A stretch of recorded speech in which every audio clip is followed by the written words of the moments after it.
साथियों, नमस्कार। मैं एस डी मीणा, मेरे YouTube channel railway service guide में आप सबका स्वागत है।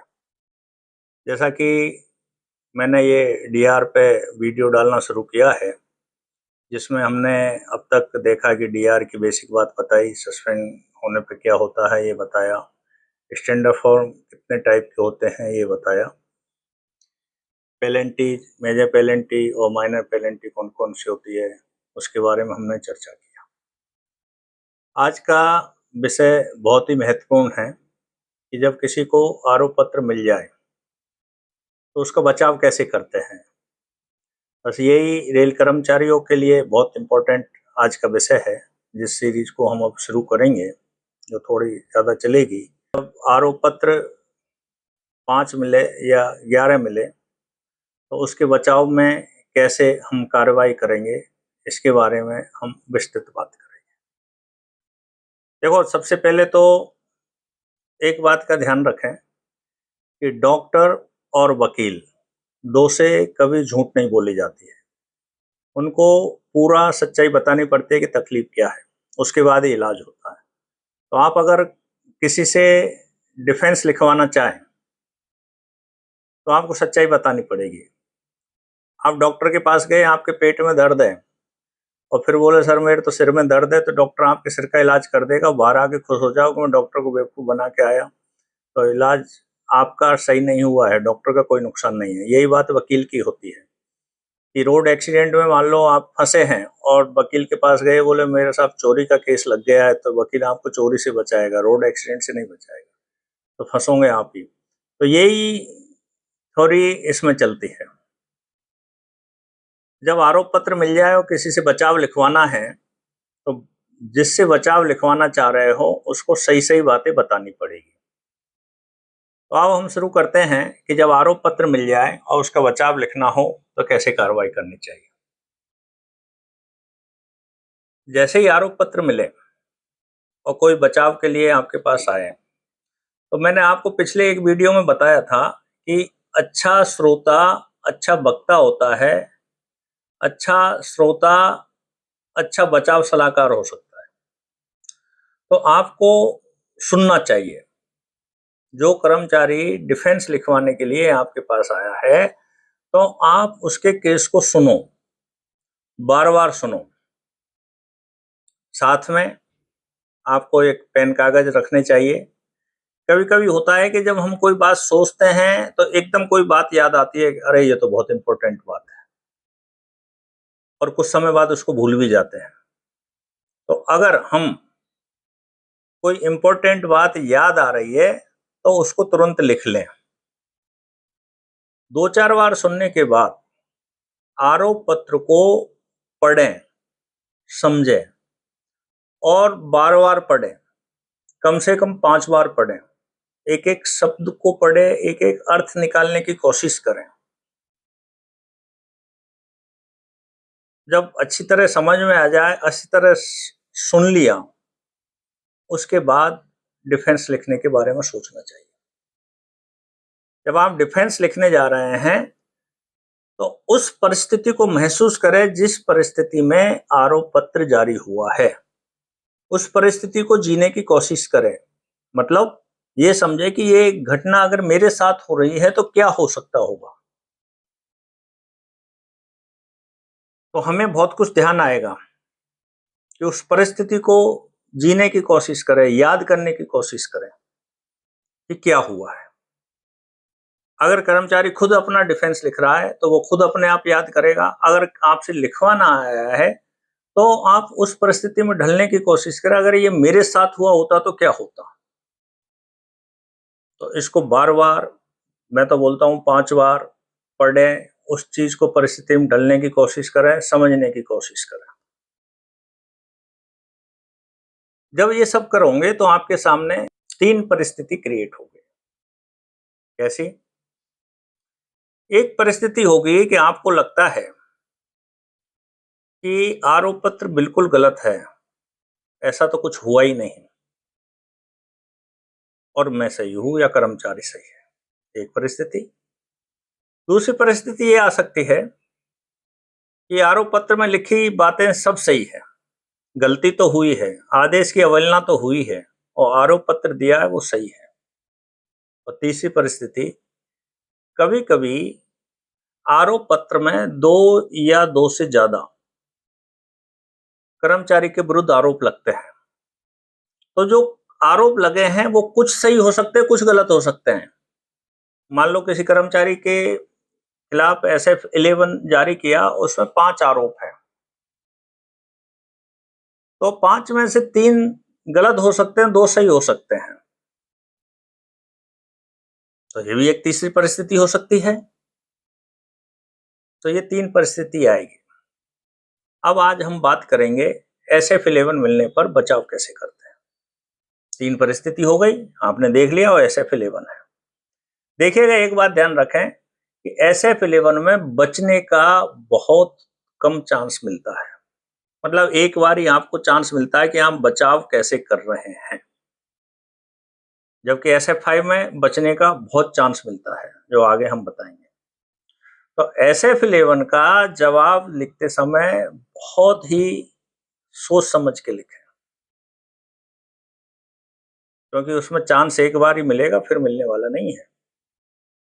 तो आरोप पत्र पढ़ लिया, आप परिस्थिति 3 में से समझ लिया कि कौन सी एक परिस्थिति है।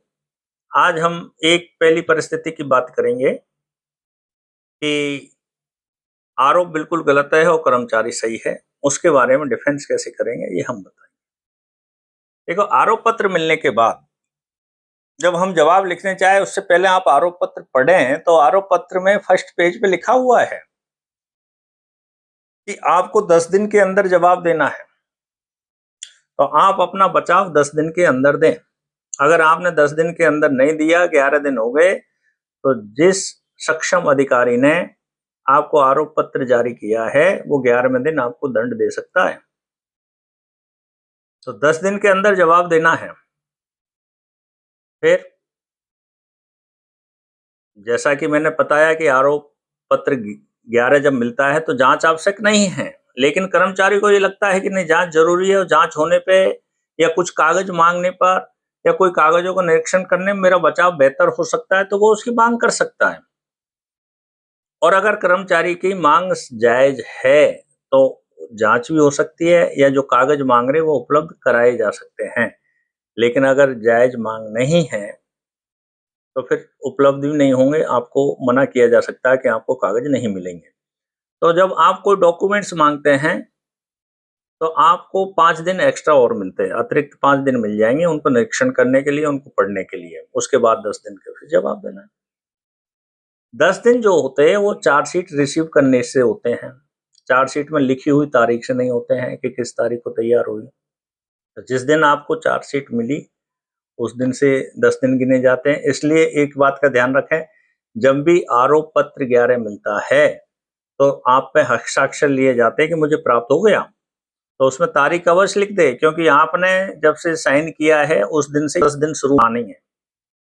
मैंने देखा है कर्मचारी जब हमारे पास आते हैं तो अरे सर, हम तो बहुत ही नियमित कर्मचारी है, मैं तो रेगुलर कर्मचारी हूँ, मैंने कभी रेलवे की गलती नहीं किया, मैं रेलवे के लिए दिन रात काम करता हूँ। वो सब सही है, ये सब भावनात्मक रूप से समझ में आता है।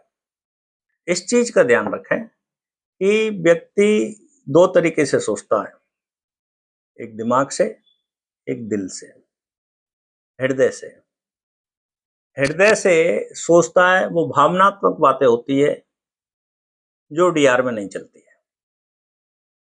दिमाग में सोचता है वो बिल्कुल तथ्य होते हैं, नियम की बात होती है, कानून से होती है, DR उनसे ही चलता है। तो आप जब जवाब लिखने बैठें तो दिमाग से सोचें, भावनात्मक रूप से नहीं सोचें। लोग भावनात्मक रूप से जवाब लिखते हैं, मैंने बहुत जवाब पढ़े हैं और उनमें अच्छे दंड मिले हैं लोगों को, तो कारण भावनात्मक रूप से लिखते हैं। तो भावनाओं से नहीं लिखें, दिमाग से सोच के लिखें, विनम्र भाषा में लिखें, अच्छी भाषा में लिखें। आपकी गलती नहीं है, लेकिन अगर आपने शब्दों का प्रयोग गलत चयन कर लिया, विनम्र भाषा नहीं हुई, मृदु भाषा नहीं हुई, तो आपको सजा आ सकती है और सजा बड़ी भी हो सकती है।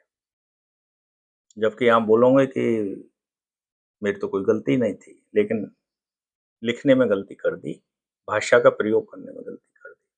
तो विनम्र भाषा का ध्यान रखें। आओ अब हम बताते हैं कि जब आरोप पत्र मिल गया तो बचाव कैसे करेंगे। तो आरोप पत्र 11 की हम बात कर रहे हैं। आरोप पत्र 11 मिला, क्योंकि आरोप पत्र मैंने फिर बताया कि इसमें केवल एक चांस ही मिलता है। आपने डॉक्यूमेंट्स अगर निरीक्षण करने को मांगे तो 5 दिन और मिल जाएंगे, उसके फिर 10 दिन बाद आपको जवाब देना है। और आपने नहीं मांगे, आप तुरंत जवाब देना है तो 10 दिन के अंदर देना है। अगर 11 दिन हो गए तो आपके डिफेंस को माने नहीं माने सक्षम अधिकारी के ऊपर है और आपको दंड दे देगा। तो जो भी लिखना है वो सोच समझ के लिखें। तो हमने 3 परिस्थिति देखी। उस परिस्थिति में पहली परिस्थिति ये आई कि कर्मचारी की गलती नहीं है, कर्मचारी के विरुद्ध जो आरोप पत्र में लगाए गए आरोप है वो बिल्कुल गलत है, तो कैसे लिखें। तो सबसे पहले तो प्रेषक आएगा, राइट हैंड पे तारीख लिख देंगे, आप जिस तारीख को जमा करवाएंगे। प्रेषक में आपका नाम आ जाएगा, आप किस पद पे काम कर रहे हैं वो आ जाएगा, और किसके अधीन काम कर रहे हैं सुपरवाइजर का नाम आ जाएगा। फिर सेवा में जिस अधिकारी या सुपरवाइजर ने आरोप पत्र पर हस्ताक्षर किए हैं उसका पद नाम आएगा। मान लो कोई एएन ने ट्रैक मेंटेनर को चार्जशीट दिया है, तो सेवा में सहायक मंडल इंजीनियर जो भी है, जहाँ का भी हेडक्वार्टर है वो हेडक्वार्टर लिख देंगे। उसके नीचे आप किस कार्यालय में काम करते हैं उस कार्यालय के थ्रू आपका आवेदन जाएगा, तो कोष्टक में इस कार्यालय के मार्फत, मतलब आप किस कार्यालय के माध्यम से ये आवेदन भेज रहे हैं वो लिखा जाएगा। विषय में डीएआर भी लिख सकते हैं और विषय में आरोप पत्र 11, तो दोनों में से कोई एक लिख दें। संदर्भ, अब संदर्भ जो है, जो आपका SF11 दिया है आपको, उसमें लेफ्ट हैंड पे ऊपर एक आरोप पत्र संख्या करके संख्या लिखी होगी, E/308 ऐसे, लास्ट में कुछ काउंटिंग होगी, और फिर आपका नाम कोष्टक में शॉर्ट में लिख देंगे, फर्स्ट नाम और लास्ट नाम को शॉर्ट में लिख देंगे, और फिर जो है तारीख लिख देते हैं। तो वो संख्या आरोप पत्र 11 संख्या ऐसा करके लिख के, और फिर दिनांक जो है जिस तारीख को आरोप पत्र तैयार हुआ वो राइट हैंड पे ऊपर लिखा होता वो तारीख लिख महोदय। अब देखो आप लोग एक चीज को देखें, मैं आरोप पत्र के बारे में बता रहा हूं, लेकिन एक सिंपल आवेदन की एक थ्योरी है कि आप प्रेषक में लिख दिया, किसको लिख दिया, इसके बाद जब नीचे लिखते हैं तो वो एप्लीकेशन हमेशा 3 भागों में बांटी जाती है। कोई भी एप्लीकेशन आप लिखें 3 भागों में, मतलब है कि सबसे पहला भाग पैरा जो आएगा उसमें आप कौन हो, आप क्या करते हो, किसके अधीन काम करते हो, आपका अपना इंट्रोडक्शन पहले भाग में आएगा। उसके होने के बाद जो दूसरा पार्ट आता है, दूसरा पैरा शुरू होगा, उसमें आपको ये बताना पड़ेगा कि मुझे क्या तकलीफ है, भाई मेरी ये परेशानी है, वो परेशानी हम विस्तृत रूप से लिख दें। और फिर तीसरा पार्ट आता है, वो ये आता है कि अब इस परेशानी से छुटकारा क्या है, वो लिख दें कि अब ये परेशानी दूर करने के लिए ये नियम है और इस हिसाब से मेरा काम होना चाहिए। तो ये तीनों आपको लिखना पड़ेगा। अगर आप ये नहीं लिखते हैं तो एप्लीकेशन ठीक नहीं होती। देखिएगा, एक कहावत है, every problem has a solution, if you come without solution then you are also part of the problem.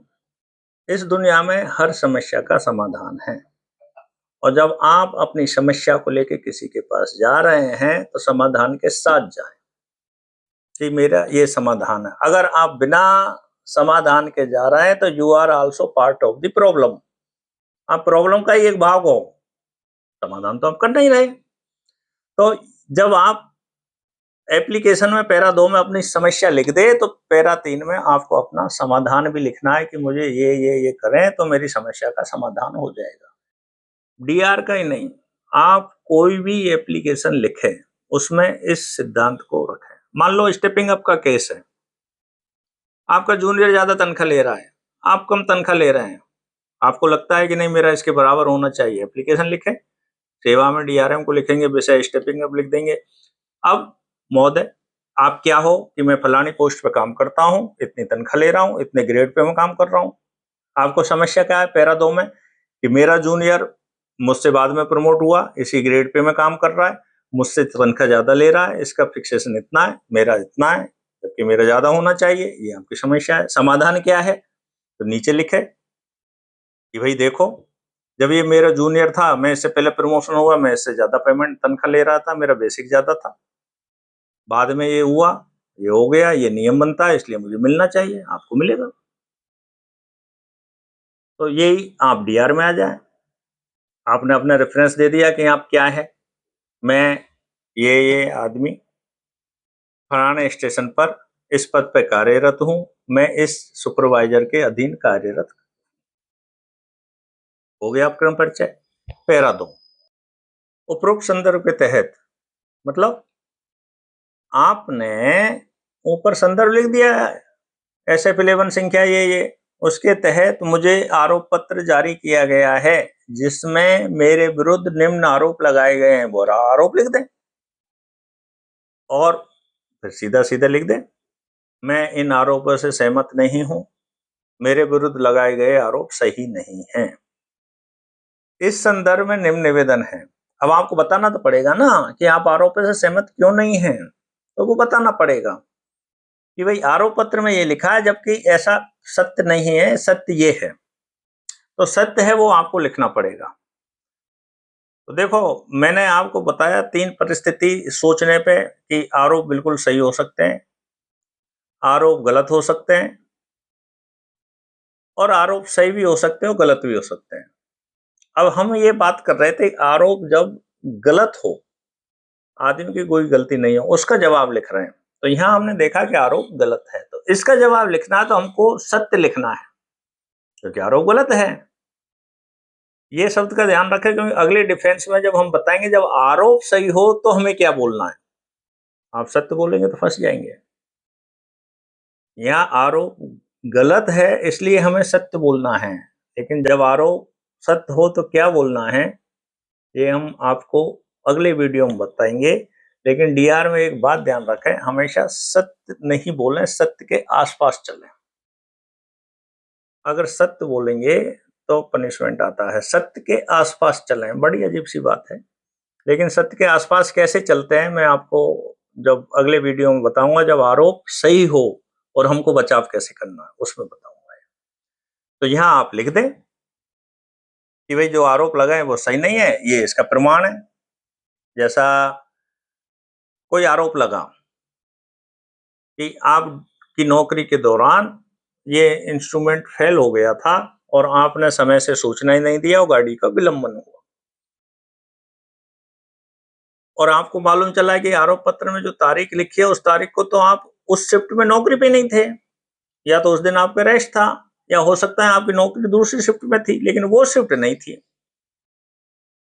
तो आप उसका सीधा सीधा जवाब लिखें कि आरोप पत्र में जो समय दिखाया गया है, जो शिफ्ट दिखाई गई है, उस शिफ्ट में मैं ड्यूटी पे ही नहीं था, मेरी तो इस तारीख को ये ड्यूटी थी। आपके पास मास्टर हो सकता है, मास्टर की जीरोक्स दे दें, आपके पास गवाह हो सकते हैं, आप गवाह की जीरोक्स दे सकते हैं, आपके पास आपके रिकॉर्ड होते हैं, कागज होते हैं, रजिस्टर होते हैं जिसमें आप काम करते हो, उनकी जीरोक्स दे दें। जब आप सही है, आरोप बिल्कुल गलत है, तो आप डॉक्यूमेंट्स भी दे सकते हैं और गवाहों के नाम भी दे सकते हैं कि आप इनसे पूछताछ कर सकते हैं और मैं इस शिफ्ट में नहीं था और मेरे खिलाफ लगाए गए आरोप सही नहीं है। तो ये आपको लिखना है और फिर नीचे लिखना है, अतः आपसे निवेदन है कि, लास्ट में जो आवश्यक है लिखना, अतः आपसे निवेदन है कि सभी परिस्थितियों को देखते हुए या सभी कागजातों को देखते हुए या सभी गवाहों को पूछते हुए ये सिद्ध होता है कि ये आरोप मेरे विरुद्ध लगाया है वो सही नहीं है। सभी परिस्थिति को देखते हुए, सभी गवाहों को देखते हुए ये सिद्ध होता है कि जो आरोप मेरे विरुद्ध लगाए हैं वो सही नहीं है। अतः आपसे निवेदन है कि मेरे विरुद्ध लगाए गए आरोप को वापस लेने की मेहरबानी करें। आपकी अति कृपा होगी।